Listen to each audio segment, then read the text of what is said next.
आज की हमारी जो आज का हमारा जो अगला चैप्टर होगा वो आपका चैप्टर है मृत्यु का विजेता नचिकेता। नचिकेता की कहानी दी गई है इसमें, ठीक है। ये एक नाटक है। नाटक इसलिए कहेंगे क्योंकि ये पात्रों पर के द्वारा प्रदर्शित किया गया है। पात्र इसे एक एक करके आगे बढ़ा रहे हैं। ये एक नाटक लिखा गया है और ये संकलित नाटक है। संकलित नाटक का मतलब ये होता है कि पुराणों से या ऐसे दिव्य ग्रंथों से लिया जाता, कथाओं से इत्यादि जगह से लिया जाता है, तो उसे हम संकलित बोलते हैं। सबसे पहले इसमें नाटक में यानी ड्रामे में पात्र का परिचय, पात्र यानी कैरेक्टर, कौन कौन से व्यक्ति इसमें प्ले कर रहे हैं, हम उसको देखते हैं। तो हम सबसे पहले उनका परिचय देखते हैं। परिचय में नचिकेता है। नचिकेता इस कहानी का मुख्य पात्र है। घृत कौशिक है। घृत कौशिक नचिकेता के पिता उद्दालक के शिष्य हैं और उद्दालक उनके पिता हैं। चंद्रप्रभा नचिकेता की माता हैं और यमराज, यमराज यानी मृत्यु के देवता यमराज, इन लोगों को इसमें शामिल किया गया है। अब हम लोग देखेंगे कि नचिकेता ने मृत्यु के ऊपर कैसे विजय प्राप्त की। इस पूरे नाटक में सदाचारी एवं सत्य के उपासक नचिकेता ब्राह्मणों और निर्धनों को बंजर भूमि दान में देने का विरोध करते हैं, जिसके बदले उनके पिता उन्हें श्राप दे देते हैं कि श्राप ये देते हैं कि तुम सशरीर यानी बिना मरे ही मृत्यु लोक को यानी यमराज के घर जाओगे। यमराज के घर जाना यानी मृत्यु को प्राप्त होगे। अब चलिए नाटक को हम लोग शुरू करते हैं। नचिकेता सबसे पहले नचिकेता बोल रहे हैं, ओम जय जय शिव शंकर, शिव शंकर पाहि माम, ओम जय जय शिव शंकर। नचिकेता तपस्या कर रहे हैं, एक पेड़ के वृक्ष के नीचे बैठ करके और शिव जी के मंत्रों का उच्चारण कर रहे हैं। तभी वहाँ पर नचिकेता के पिता के शिष्य और मंत्री घृत कौशिक आते हैं। घृत कौशिक कहते हैं, जय हो ब्रह्म बालक नचिकेता, तपस्या हो तो तुम जैसी हो, भजन हो तो तुम जैसा हो। वो आते हैं और नचिकेता की प्रशंसा करते हैं कि जय हो ब्रह्म बालक, ब्रह्म मतलब ब्रह्मा यानी ब्रह्मा के समान बालक, यानी तुम्हारे अंदर ब्रह्मा के समान गुण उपस्थित हैं। नचिकेता, अगर तपस्या हो रही हो तो तुम्हारे तरह होनी चाहिए, और अगर भजन हो रहा हो वो भी तुम्हारे जैसा ही होना चाहिए। नचिकेता, आइए आइए घृत कौशिक जी, आप इस एकांत जंगल में कैसे भटक पड़े। एकांत यानी वीरान, अकेला। नचिकेता घृत कौशिक की बातों को सुनते हैं, उनकी प्रशंसा को सुनते हैं और उसके बाद उनको आमंत्रित करते हैं, उनका स्वागत करते हैं।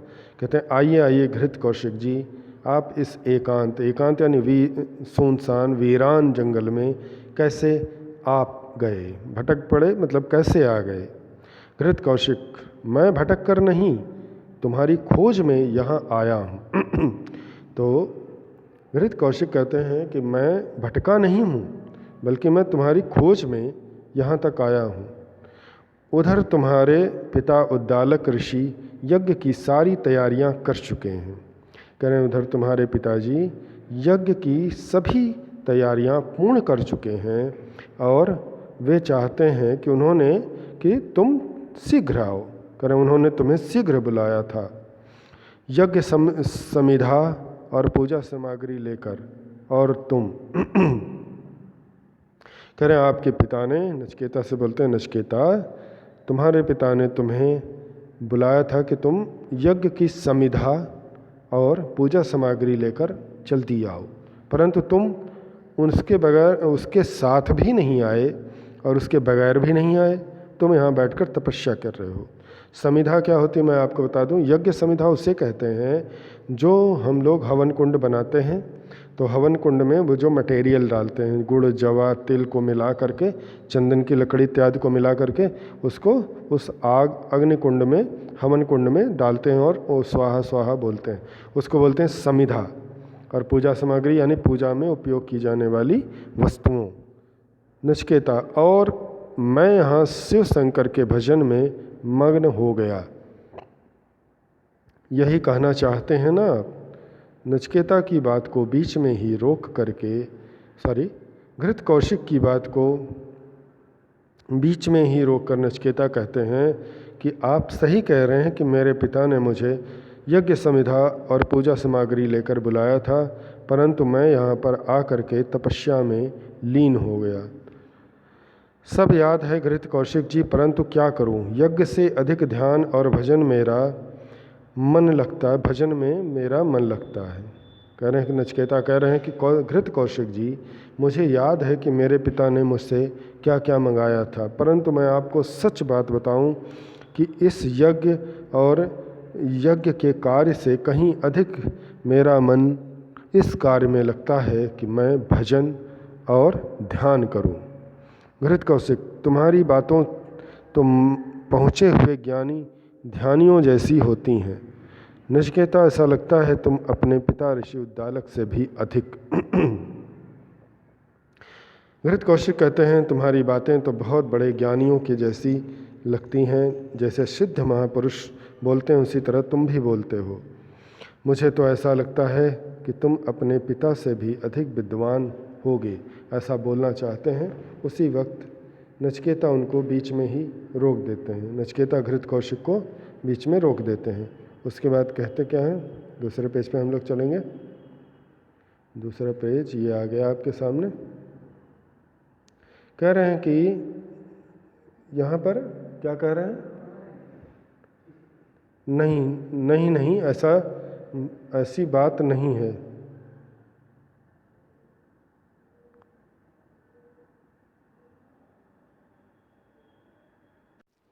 जब घृत कौशिक जी नचिकेता को उनके पिता से अधिक ज्ञानी बताने की कोशिश करते हैं तो नचिकेता उनको बीच में ही रोक देते हैं और बोलते हैं नहीं, ऐसी बात नहीं है घृत कौशिक जी, उनका मार्ग यज्ञ हवन दान पूजा का है और मेरा मार्ग परमात्मा से लव लगाने का है। तो नचिकेता कहते हैं ऐसी कोई बात नहीं है, मेरे पिता यज्ञ और पूजा हवन इत्यादि में विश्वास करते हैं, परंतु मैं ईश्वर के साथ अपने संबंध को जोड़ने की कामना करता हूँ और मैं ये चाहता हूँ कि मैं ईश्वर के साथ अपनी लव लगाऊँ। लव मतलब अपनी इच्छा और अपनी भक्ति को उनके साथ जोड़ दूँ और मैं और ईश्वर एक हो जाऊँ। वे बाहर का संसार अधिक देखते हैं, मैं आत्मा की ज्योति की खोज में हूँ। नचिकेता बताते हैं, समझा रहे हैं घृत कौशिक को कि वो बाहर के संसार को अधिक देखना चाहते हैं, यानी संसार में प्रतिष्ठा लोक सम्मान इसको महत्व देते हैं, परंतु मैं आत्मा की ज्योति यानी प्रकाश, मैं आत्मा के उस प्रकाश, उस ज्ञान रूपी प्रकाश को खोज रहा हूँ जिससे कि पूरे विश्व का कल्याण हो सकता है। इसलिए मैं आश्रम की चहल पहल छोड़कर इतनी दूर एकांत में चला आता हूँ। नचिकेता कह रहे हैं इसलिए मुझे आश्रम में रहना पसंद नहीं है, आश्रम में चहल पहल होती रहती है, इसलिए मैं उसको त्याग देता हूँ, त्याग करके इस एकांत जगह पर तपस्या करने चला आता हूँ। वेद मंत्रों की ध्वनियाँ उठ रही हैं। दूसरा शुरू होता है, दूसरा चैप्टर, दूसरा भाग स्थापित होता है, शुरू होता है, स्थित है, उसके बाद वेद मंत्रों की ध्वनि शुरू होती है। चंद्रप्रभा आगे बताया गया है। चंद्रप्रभा नचिकेता की माता जी हैं। चंद्रप्रभा, आओ बेटा नचिकेता, विश्वजीत यज्ञ के लिए तुम्हारे पिता अपना सर्वस्व दान करना चाहते हैं। कह रहे माँ बुला रही है नचिकेता को और कह रही आओ बेटा, विश्वजीत यज्ञ के लिए तुम्हारे पिता अपना सर्वस्व यानी सब कुछ दान कर देना चाहते हैं और उसके बाद विश्व विजय पर निकलेंगे और फिर उनको विश्व जीत करके सारे संसार को अपना बना लेंगे। भाव यह है कि अगर मेरे पास सब कुछ होगा तो हम कोई परिश्रम क्यों करेंगे कुछ प्राप्त करने का। तो जो है नचिकेता के पिता उसको दालक उसको समाप्त कर रहे हैं ताकि मैं नए सिरे से वो चीज़ों को फिर से संकलित कर सकें और अपनी मान प्रतिष्ठा को बढ़ा सकें। मैं चाहती हूँ कि यह दान तुम्हारे हाथों से हो। नचिकेता की माता जी कह रही हैं कि जो तुम्हारे पिता विश्व जीत यज्ञ करना चाहते हैं उसमें जो अपना सर्वस्व दान कर रहे हैं, ये सर्वस्व दान की क्रिया तुम्हारे हाथों से हो तो मुझे अच्छा लगेगा। ब्राह्मणों और निर्धनों की धरती, गांवों और सरोवरों का दान तुम ही करो।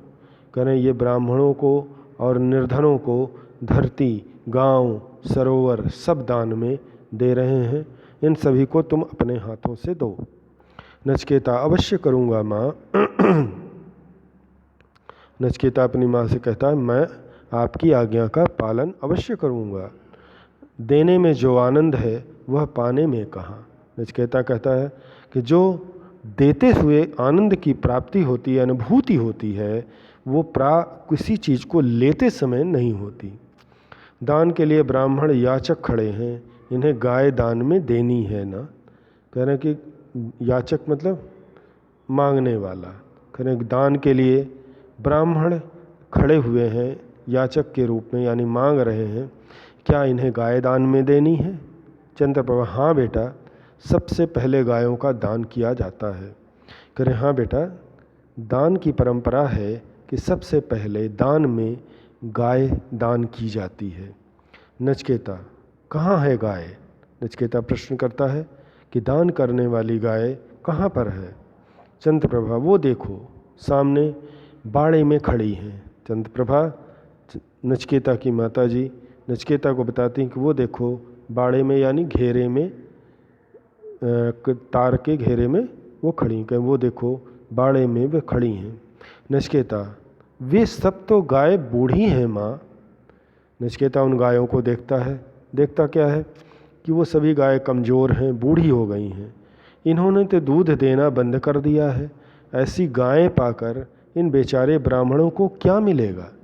नचिकेता को बड़ा आश्चर्य होता है कि जो गाय दान में दी जा रही है वो सभी गाय तो बूढ़ी हो चुकी हैं, और अगर इन गायों को इन ब्राह्मणों को दान में दिया गया तो इन ब्राह्मणों को क्या फायदा हो सकता है, इन्हें क्या मिल सकेगा। चंद्रप्रभा तुम्हारे पिताजी ने ये ही गाय दान के लिए निकाली हैं। बेटा उन्होंने जो सोचा होगा वह ठीक ही होगा। चंद्रप्रभा अपने पुत्र नचिकेता को समझाती हैं कि तुम्हारे पिता ने इन गायों को दान में देने के लिए अलग किया है बेटा, इसलिए जो पिता ने सोचा होगा वो अच्छा ही होगा। नचिकेता और दान के लिए धरती और सरोवर कौन से चुने गए हैं। नचिकेता को आश्चर्य होता है कि जब गाय इतनी बूढ़ी हैं, बेकार हैं, ये किसी के काम की नहीं है, तो कौन सी ज़मीनें दान में दे रहे हैं मेरे पिता। तो उसने पूछा कौन सी धरती और कौन से सरोवर दान में दिए जा रहे हैं। चंद्रप्रभा हमारे आश्रम के आसपास की सारी धरती और चारों ओर के सरोवर। नचिकेता की माँ बताती है कि हमारे आश्रम के चारों ओर जो धरती है और उसके पास जो सरोवर है उन सभी का दान तुम्हारे पिता कर रहे हैं। नचिकेता हमारी उपजाऊ धरती और बड़े बड़े सरोवर तो यहाँ से बहुत दूर हैं। नचिकेता कह रहे हमारी जो उपजाऊ ज़मीन है वो और जो बड़े बड़े सरोवर हैं जिसमें जल है वो सब तो इस आश्रम से बहुत दूर है माँ। हमारे आश्रम के आसपास की सारी धरती तो सूखी और बंजर है, सरोवर सूखे हैं। नचिकेता को आश्चर्य होता है कि जिस ज़मीन का दान दिया जा रहा है वो ज़मीन तो पूरी बंजर है, यानी बंजर यानी ऊसर है, ऐसी ज़मीन जिसमें खेती बाड़ी नहीं हो सकती, यानी पेड़ पौधे नहीं उग सकते। और करें जिन सरोवर की बात की जा रही है उन सरोवरों में तो वर्षों से पानी ही नहीं है, वो तो बेकार हैं एकदम। नचिकेता चंद्रप्रभा तुम्हारे पिताजी ने इन्हीं को दान में देने का निश्चय किया है बेटा। तो नचिकेता की माँ बताती हैं परंतु तुम्हारे पिता ने इसी सरोवर और इन्हीं ज़मीनों को दान में देने का निश्चय किया है। नचिकेता, माँ यह आपको धोखा देना, यह अपने आप को धोखा देना नहीं है। नचिकेता अपनी माँ से प्रश्न कर रहा है कि हम दान देना चाहते हैं हमारी इच्छा है कि हम दान दें, परंतु हम ये भी चाहते हैं कि हमारा कोई नुकसान ना हो, तो हम भला किस चीज़ का दान देंगे? करें कि हम उसी चीज़ का दान दे रहे हैं जो हमारे लिए अनुपयोगी हैं, हम जिसका उपयोग नहीं कर सकते, हम उसका दान दे रहे हैं। करें बेकार की वस्तुओं का दान देकर हम यज्ञ का पुण्य कैसे कमा सकते हैं? नचिकेता कह रहा है, माँ हम बेकार वस्तुओं, जिसका कोई मोल नहीं है, जिसकी कोई उपयोगिता नहीं है, उन वस्तुओं को दान में देकर हम यज्ञ के महान पुण्य यानी उसके फल को, यज्ञ के महान फल को कैसे कमा सकते हैं? नचिकेता ये प्रश्न अपनी माँ से कर रहा है।